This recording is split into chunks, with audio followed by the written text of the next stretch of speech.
Bismillahirrahmanirrahim. Assalamualaikum warahmatullahi wabarakatuh.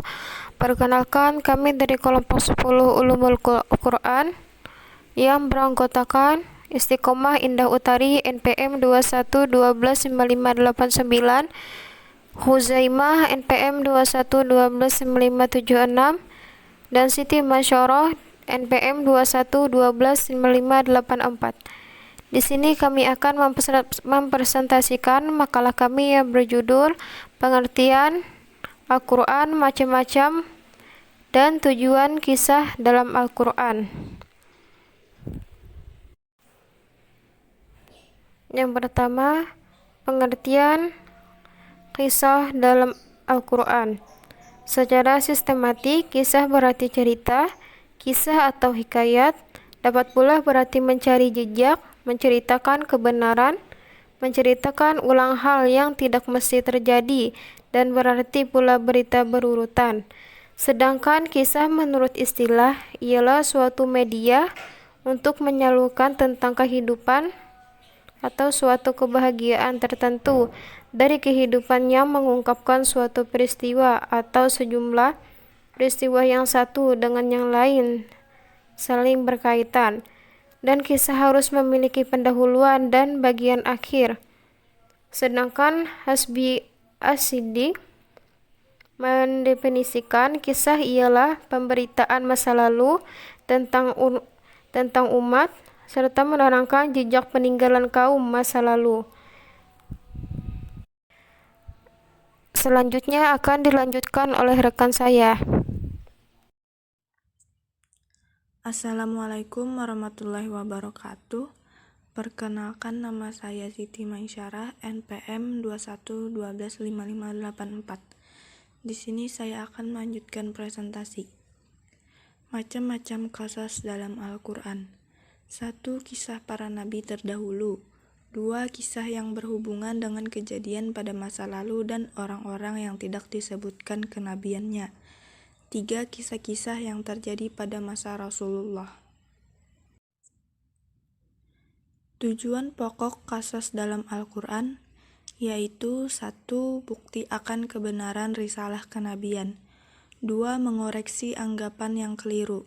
3. Bukti sebagai kerasulan Nabi Muhammad SAW. Tujuan qasas dalam Al-Quran menurut Said Qutbi di antara tujuan kisah adalah 1. Menetapkan wahyu dan risalah Muhammad SAW. 2. Menerangkan bahwa agama seluruhnya dari Allah dan bahwa kaum mukmin seluruhnya adalah umat yang satu.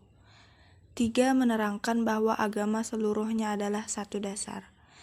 Baik, sampai di sini dulu presentasi dari saya. Selanjutnya akan dilanjutkan oleh rekan saya. Terima kasih.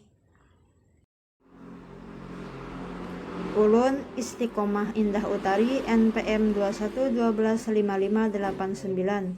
Baiklah, ulun akan melanjutkan presentasi dari teman saya, yaitu tentang tujuan qasas dalam Al-Quran. Yang keempat, menjelaskan bahwa cara para nabi dalam berdakwah itu satu, dan penerimaan kaum mereka hampir mirip semuanya. Hud ayat 25 sampai ayat 27. Yang kelima, sebagai pemberitaan Allah bahwa pada akhirnya Allah selalu menolong para nabi dan menghancurkan musuh-musuhnya. Yang keenam, mengungkapkan janji dan ancaman. Yang ketujuh, menunjukkan betapa besar nikmat Tuhan yang diberikan kepada nabinya. Yang kedelapan, memperingatkan Bani Adam akan tipu daya dan godaan setan. Yang kesembilan, menunjukkan bahwa Allah telah membuat hal-hal yang luar biasa untuk menolong nabinya. Kesimpulan, Quran sebagai kitab suci terakhir dan paling sempurna memiliki posisi penting dalam sistem ajaran Islam karena merupakan representasi firman Allah Subhanahu wa taala sebagaimana diwahyukan kepada Nabi Muhammad SAW. Yang kedua, demikian pula dengan adanya kisah-kisah dalam Al-Quran tidak berarti bahwa Al-Quran sama dengan buku-buku sejarah yang diuraikan secara kronologis dan lengkap dengan analisanya, serta bukan sastra meskipun di dalamnya diungkap dengan menggunakan bahasa yang amat indah. Akan tetapi, menurut Sayyid Qutb, pengungkapan kisah-kisah dalam Al-Quran merupakan suatu metode untuk mewujudkan tujuan yang ingin dicapai.